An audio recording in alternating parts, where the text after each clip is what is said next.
Hello, everyone, and welcome to another episode. It is now nearly 7 weeks into the war in Ukraine. In the latest of the terrible news coming from Ukraine, Russia has allegedly created a massacre in the town of Bucha, close to Kyiv in Ukraine. This act is a war crime. It needs to be condemned, and the perpetrators need to face punishment. Before I continue my episode, I want to convey my heartfelt solidarity for the people of Ukraine. Russia started this war without being actively attacked. The criminal responsibility of this act lies on Russia. However, in any war, there's an information fog. The current horror that we see today is the symptom of a much bigger problem that exists in today's world.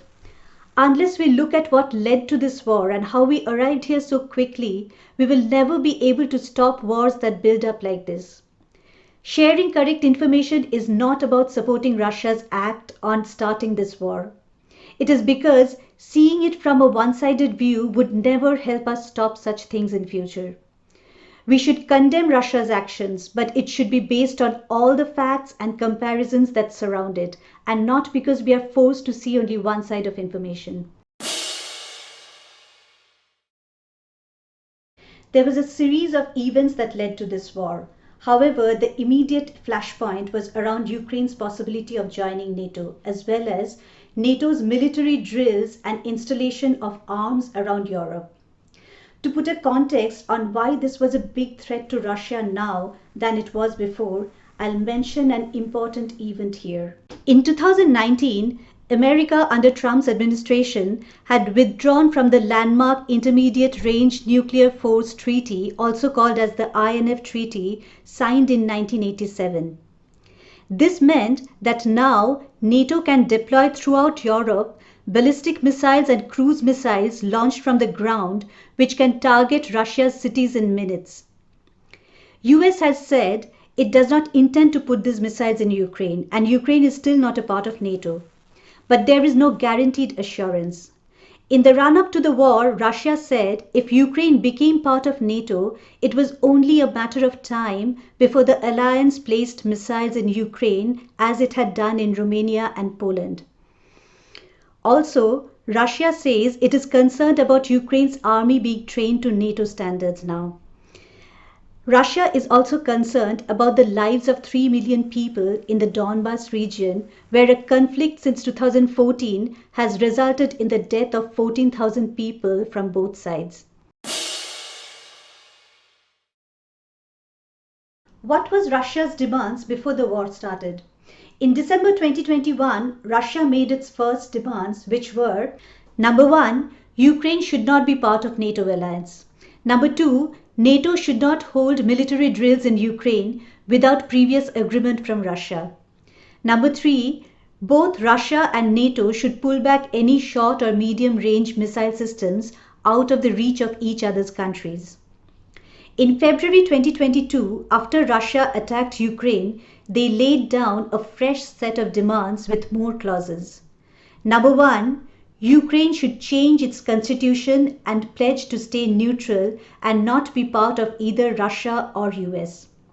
Number 2, Ukraine should completely demilitarize, that is, give up its entire military force. Number 3, Ukraine should acknowledge Crimea as Russian territory. Number 4, Ukraine should recognize the separatist region Donetsk and Luhansk as independent states. Ukraine is an independent sovereign country. Can Russia then make demands whether Ukraine should or should not be part of NATO? Whether Ukraine should or should not put US missiles in its country? It is outrageous. However, do we have examples like this from the past? And if so, how was the reactions and how was it dealt with? In May 1960, Soviet leader Nikita Khrushchev promised to defend Cuba with Soviet arms. Russia was planning to install medium and intermediate ballistic missiles in Cuba. These missiles could hit eastern United States within a few minutes if launched from Cuba. In 1962, the United States learned that Russia had begun missile shipments to Cuba. Many in the American Executive Committee of the National Security Council advised an immediate invasion of Cuba and airstrikes on it. However, US President John F. Kennedy decided instead to place a naval blockade or a ring of ships around Cuba. Though Cuba was an independent country, America blockaded all of Cuba and stopped Soviet ships from reaching it. Kennedy's military advisors, led by Air Force General Curtis LeMay, considered his refusal to attack as pure folly, the equivalent of surrender. For the next few days, America and the Soviet Union came to the brink of a nuclear war. But during this time, messages were exchanged between Kennedy and Khrushchev through an extremely high tension atmosphere. On October 28, 1962, Khrushchev agreed to remove all missiles from Cuba in exchange of US removing nuclear-armed missiles in Turkey in the Soviet border, which the US had stationed in the previous years. The Cuban Missile Crisis is considered a time when the world had come closest to a nuclear war. But the Joint Chiefs of Staff and LeMay felt that they had been defeated by the Soviets and denied the opportunity to topple Castro. Kennedy looked at it differently. He said, if we followed the Pentagon's advice, nobody would be around to tell the generals they were wrong. The war was avoided because it was a diplomatic success, where both parties understood where the concerns of the others were, even though they were not legally bound to do so. They did not pretend that there is nothing wrong just because a sovereign country has the right to choose which country it makes alliance with. Going by this precedence, it is understood why Russia felt it had an existential threat when Ukraine tried to be part of NATO and there was a possibility of missiles being stationed there. However, we should ask the question here, is it fair for a bigger country to destroy a smaller country anytime for its own interests and stop it from taking independent decisions? We should ask that question in the case of Ukraine today, and we should also ask that question for all the smaller countries that have recently got destroyed through unprovoked invasions. Was this war really a surprise, or did everybody know it was about to happen? Let us take a look at a speech by President Joe Biden himself in 1997. I think the one place where the greatest consternation would be caused in the short term for admission, having nothing to do with the merit and preparedness of the country to come in, would be to admit the Baltic states now in terms of NATO-Russian, US-Russian relations. And if there was ever anything that was going to tip the balance, were it to be tipped in terms of a vigorous and hostile reaction, I don't mean military, in Russia, it would be that. Here he's talking about Baltic countries, which are Estonia, Latvia, and Lithuania. He mentioned these countries because all these three countries are at the border of Russia, just as Ukraine. It was known that Russia would retaliate militarily if these three countries at Russia's border came under NATO. In the last 2 decades, all these three countries have joined NATO. It was well known that this was a provocation to Russia in which it would retaliate militarily in a matter of time. Various other experts had also been predicting through the past years that it is well known that Russia would take military action if Ukraine had talks of joining NATO. It doesn't justify Russia's attack on Ukraine, but everyone knew that both the US and Russia behave in this way today when this same pattern of circumstances happen. So the question arises, why did this war start when everyone knew it was about to happen? As various examples show from recent times, smaller countries become collateral damage because bigger powerful countries lack the intent to stop a war. This is because the destruction happens far away from their own soil. It is citizens and ordinary people in faraway places who then suffer for decades. We do not know if we would be able to create a world order ever when smaller countries do not get destroyed overnight at the whim of a bigger country. But this is the pattern now, and all the wars that were started recently happened this way. Let us now examine, was it absolutely necessary for Russia to start this war now for their security? The answer is no. This is because Ukraine cannot join NATO now anyway. The reasons are this. For a country to join NATO, it needs to fulfill certain criteria, all of which Ukraine does not have. Number one, a country needs to have no border disputes with other countries. Currently, Ukraine has disputes on its borders with Russia over Crimea as well as Donetsk and Luhansk. Resolving those is a long drawn process, and without that, Ukraine could never have been part of NATO anyway. Number two, a country needs to prove that it is a consistent, stable democracy to be part of NATO, and Ukraine falls short of that standard which is set by NATO. Number three, all the NATO members need to agree. In the past, France and Germany have shown their objections against Ukraine joining NATO. Therefore, there was no immediate possibility of Ukraine joining NATO, and hence no urgency in starting this war now for this reason. As for Russia's other demands that US should not hold any military drills in Eastern Europe and NATO should withdraw ballistic missiles in the rest of Europe, while these are very valid concerns for Russia's security, there is no logic in invading Ukraine based on these demands. This is holding Ukraine ransom for a demand that Russia has regarding other places outside Ukraine. At the heart of this attack on Ukraine is a claim by Russia called "not 1 inch eastward." What does it mean? It is a claim that in 1990, at the end of Cold War, NATO had promised Russia that it would not expand 1 inch eastward from Germany. The claim is technically false, but here is the truth around it. In 1990, James Baker, the then US Secretary of State, had made a statement that NATO would not expand if Russia accepted Germany's unification. However, this was a verbal statement. In 1997, the question was again raised when a commission was set to create a report on the treaty.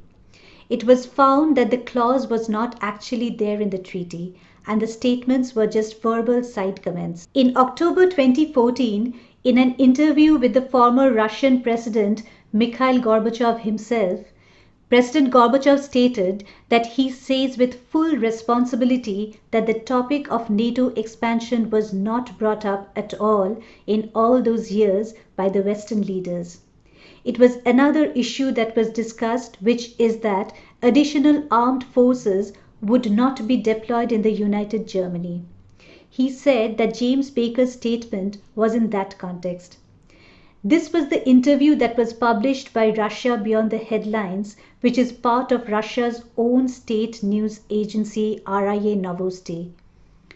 However, Gorbachev had also said in that interview that NATO's expansion is a violation of the spirit of statements and assurances made in 1990.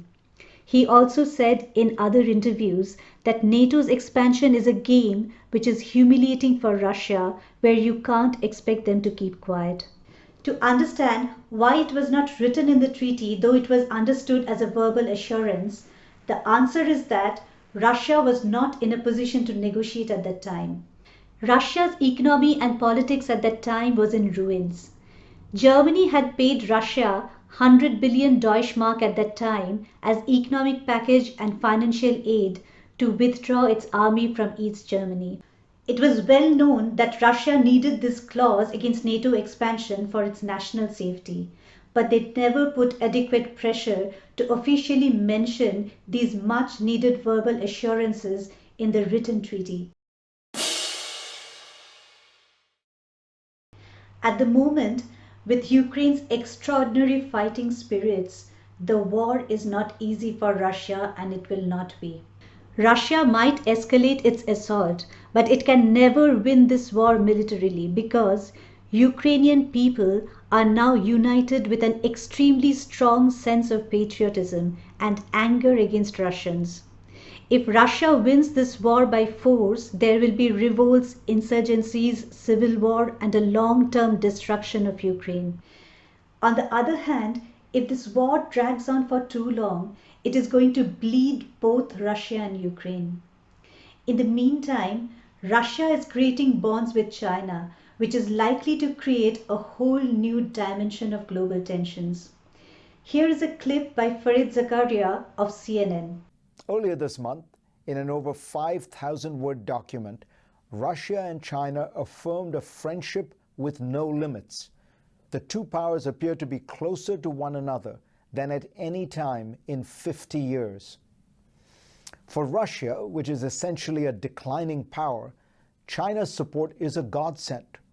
The most significant reason why even tough sanctions against Russia might not work is that China, the world's second-largest economy, could help. Russia recently announced new deals to sell more oil and gas to China, and Beijing could buy even more energy and other imports from the country. It could also let Moscow use various Chinese mechanisms and institutions to evade American financial restrictions. China is our strategic cushion, Sergei Karaganov, a Kremlin advisor, told Nikkei. We know that in any difficult situation, we can lean on it for military, political, and economic support. To those who would argue that this is simply a case of two autocracies ganging up, it's worth noting that it was not always thus. In 2014, when both countries were also autocracies, China pointedly refused to support Russia's invasion of Ukraine. China and Russia are both adversaries of the West, but they are very different from each other. Lumping them together is a sign that ideology has triumphed over strategy in Washington these days. Peace negotiations are more likely to happen only if the US directly intervenes and takes a serious approach to negotiate. This war is essentially a war between America and Russia. Only talks between them and compromises between them can bring an end to this war. Dragging this war for too long, or the isolation of Russia, is not in the interests of the rest of the world. There are enough leverages that US and Russia have that can be tapped into. For example, before the war started, threats of targeted economic sanctions might have helped in negotiations rather than imposing them summarily after the war started. If there is a sincere will to stop it, it is possible, just as a nuclear war was stopped in the face of nearly zero chance during the Cuban Missile Crisis. It depends on the leaders on top, their capabilities, and their will to achieve it. As we see the death and destruction in this war, we have to ask ourselves the question, will it be too surprising to see something equally terrible in the near future? The answer is no. Right now, we have a world order where it is easy for a bigger country to invade and destroy a smaller country suddenly, and all gets forgotten. The invaded country then suffers for decades. A large number of smaller countries have recently got destroyed for generations at sudden whims and excuses given by powerful countries. Unless we can create a framework where every powerful country can be held accountable for unprovoked aggression, we will continue to see this exact horror frequently again and again. We also need to understand that today we live in a world where the outcomes of wars can actually destroy the entire humanity 10 times over, with nukes and with biological weapons which no one can control. A part of the solution to stopping wars might be with these measures. Number one, world power should not be in the hands of just 5 countries in the United Nations Security Council, which are permanently the countries China, Russia, America, UK, and France. Number two, smaller nations and regions should be able to vote in the United Nations Security Council against invasions when resolutions are passed, especially when it concerns them or countries on their borders. Number three, power for a country in the UN should not be permanent but should be based on a country's ability to demonstrate greater democracy, lack of aggression towards others, lack of corruptions, etc. Number four, resolutions passed in the UN need to be serious in their enforcement, and violating them should have serious consequences. Do let me know what you thought of this episode with your comments. I have talked about various critical points from both sides which I thought are essential. I would really like to know whether you agree or disagree with them. And a huge thank you to all of you because the channel has now crossed 5,000 subscribers in about a year. I hope more of you join, comment, give your feedback and continue to encourage me. See you in the next episode.